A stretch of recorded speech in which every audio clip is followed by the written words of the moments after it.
803. How are you guys doing? I'm doing wonderful. Thank you for asking. I am doing good. Okay, you guys, I am going to do Love and Marriage Huntsville, a quick review. And before we get started, remember all things on this channel is alleged, in my opinion. It is for learning, it is for teaching, it is for sheer entertainment. And today it is entertainment. We do reality TV over here. We do reality, okay? We report on any and everything. And entertainment is what we do today. All right. So it starts off with the Holts, okay? It starts off with them in the house. Melody has brought a chef from, I think she said North Carolina. And he has prepared a delicious breakfast. Man, it looked good, okay? I don't like avocado toast, but the rest of it looks delicious, all right? And so Martell, being the nutcracker that he is, he's standing there and all like, ooh, I miss this. I know you do, boo. I know you do, okay? So they're all sitting around, and Mel tells, as would someone say, the grace, and Tank, of course, little preacher man, always ready to step up and do it, said the grace. Little boss baby was over there like, bruh, hurry up, bro, I'm hungry. You see what we got in front of you? You see the spread? So anyway, and Martell, of course, in his confessional, talking about, he's so proud of his son. And, he's always willing to step up and, say grace and everything. And it makes him feel good that, he had a part to do with it. No. Their mother and their grandmother. Okay. Anyway, they're sitting there. They're eating at the table. Okay. Enjoying one another. Talking about their fondest memories. And, I know Martell, all he trying to do is trying to get Mel to think about some fun memories. But Mel like, okay, whatever. Y'all go ahead. I love the kids to do it, but my memories are done. It's sealed. That's the way it should be. And so they're talking. And then after, they finish talking, Martell informs the host that he has invited the Scotts to the house. And Mel was like, wait, what, huh? When, what? Boundaries, Martell. Boundaries. This is why you can't get it right to save your life. Boundaries. You lost in the moment. The moment is you are a guest. Okay, my friend, you are a guest. You are not married to Melody anymore. You were invited. You were not made plans for this. Okay, you don't have the right to invite someone else to somebody's shindig. Okay, so boundaries were crossed because you don't know how to do boundaries. What is wrong with you, Martell? I know you got lost in the moment, but come out the moment, baby, because the moment is false in your head, okay? So Mel goes to the confessional, and she says, see, boundaries. And I get it. And a lot of people don't understand that, but you got to let people know.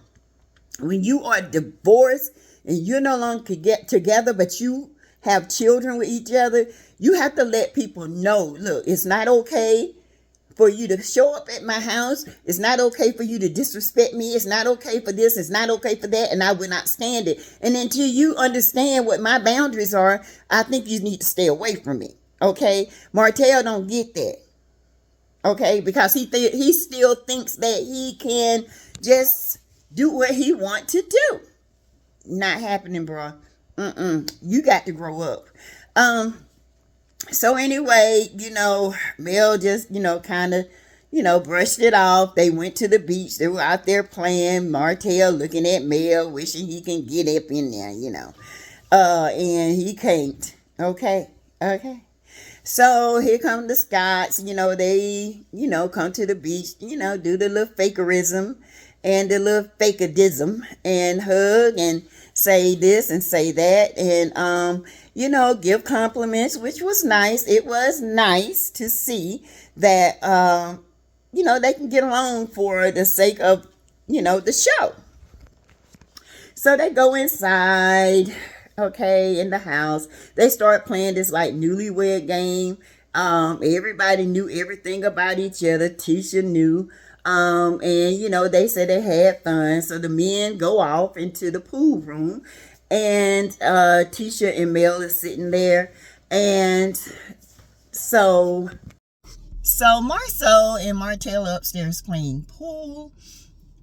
They are talking about, how Marcel asked the question, how did you guys get from violently going after each other? Well, Mel didn't go after him. Martell went after Mel with the angriest spirit you ever want to know. And then Big Bag had to hold him back. You know what I'm saying? And if he hadn't held Martell back, I honestly think he would attack Mel. That's how angry he was. Okay, that at that point I knew Martell had to been physically, mentally, emotionally abusive.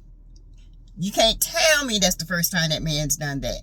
It's not the first, and it's not going to be the last, because he hadn't had therapy. He don't know his limits. He don't know how to control himself. He can't control Bumpy. Bumpy is still out here slang-a-langing. Okay.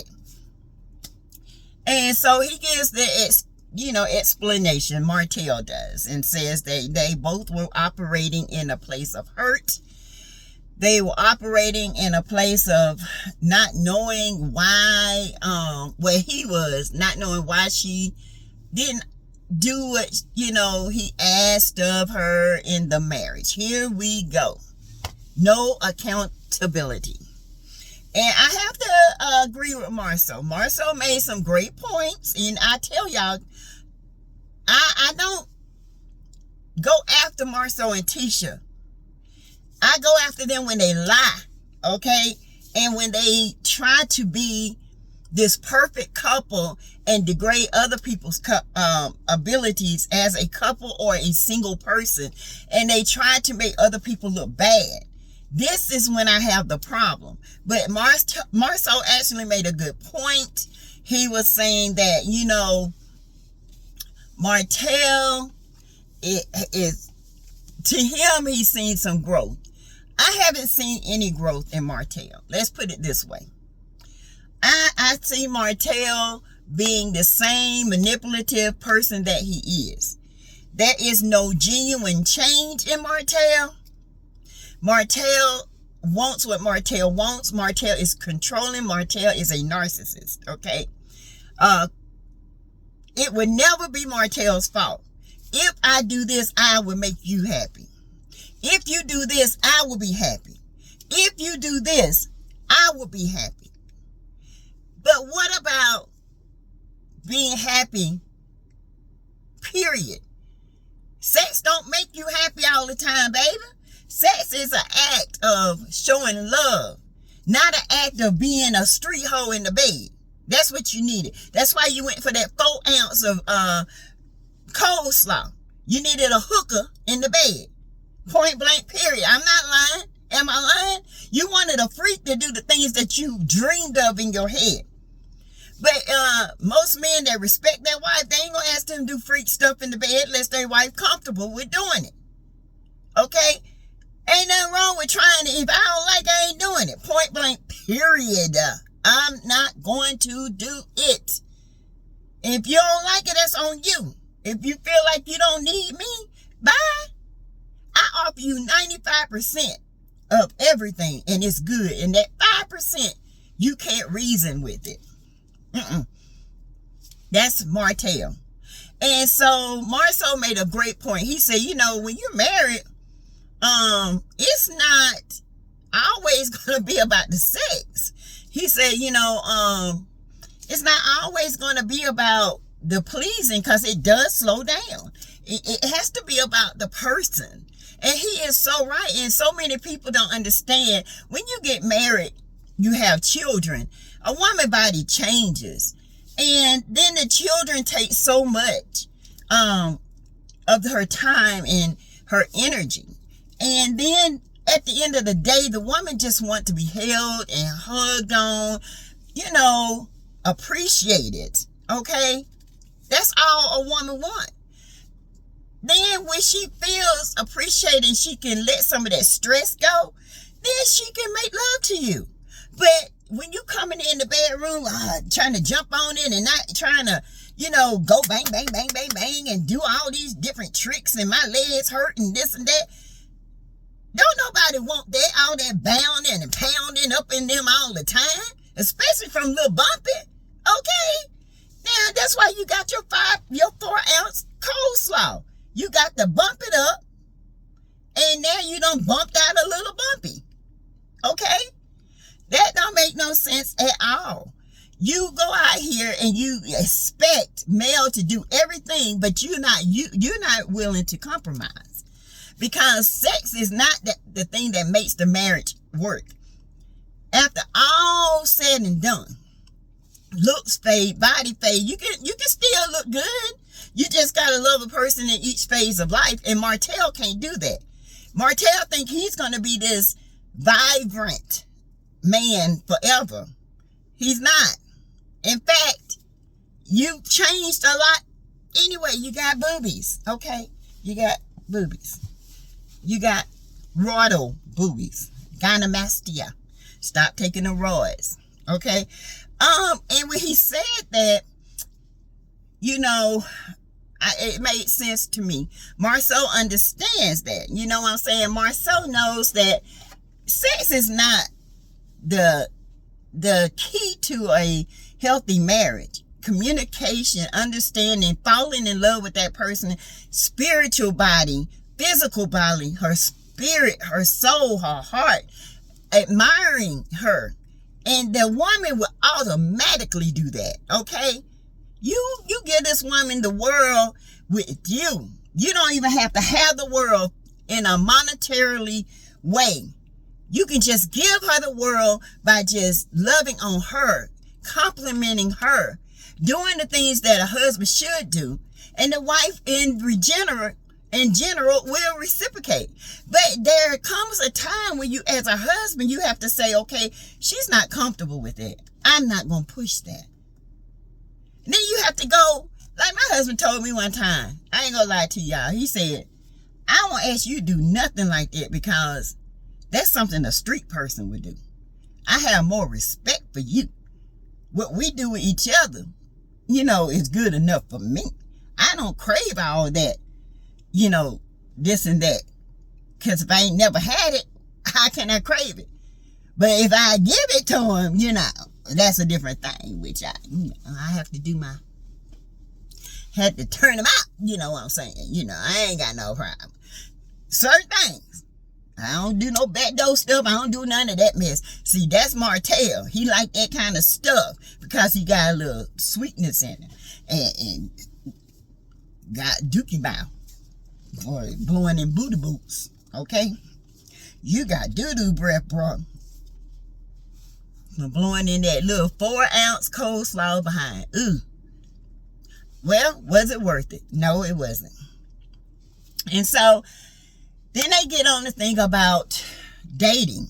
Baby, Martell looked like he could have tore up that place because Marceau made another great point. He said, so what about dating? I'm sorry, y'all, this sun is in my face. I'm trying to get out of the sun. Woo.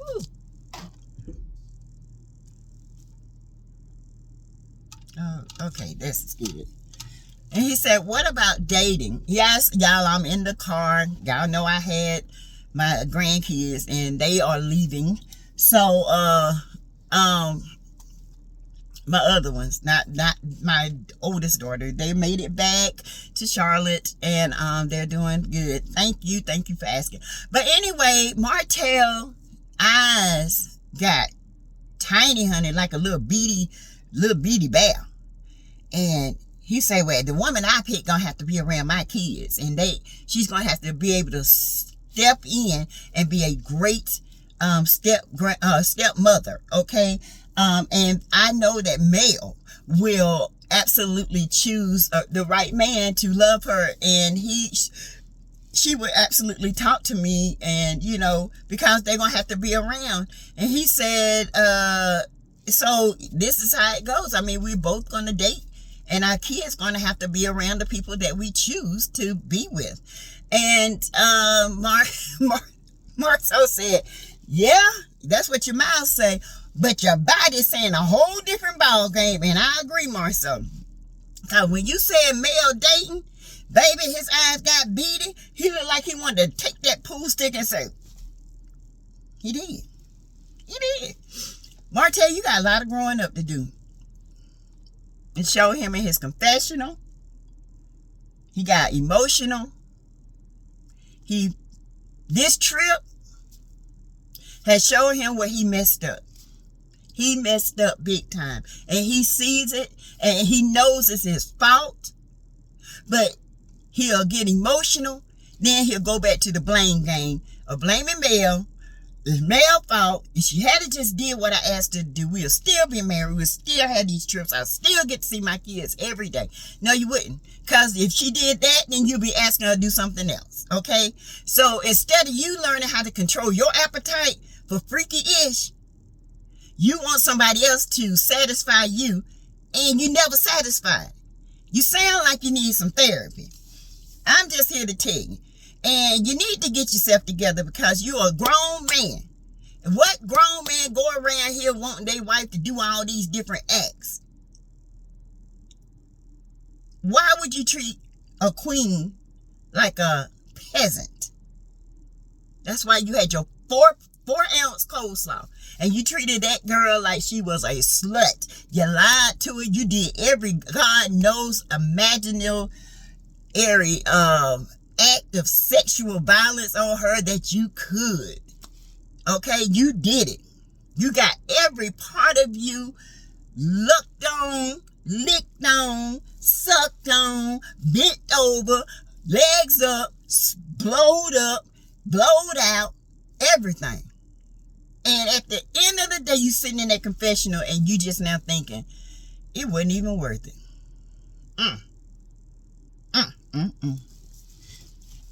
He had to get up. It wasn't even worth it. It wasn't worth it. I lost everything. Over 4 ounces of coleslaw. Sloppy slaw at that. Immature cabbage at that. One of them little, what you call them things?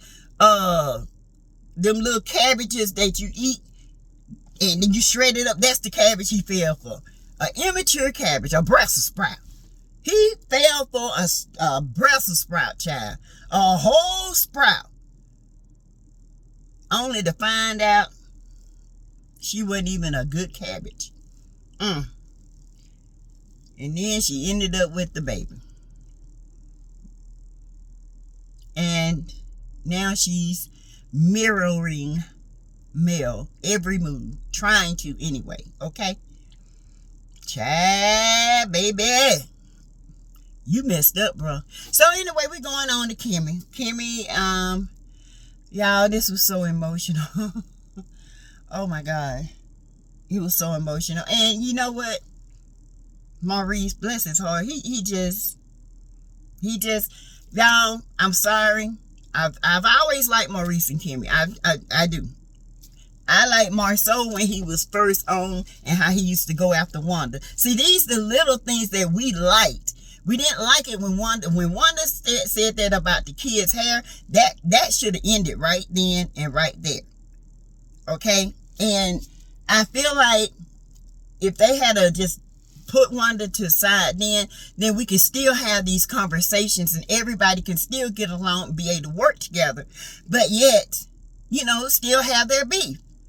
But Wanda made it damn near impossible, okay? Because she kept so much craziness going.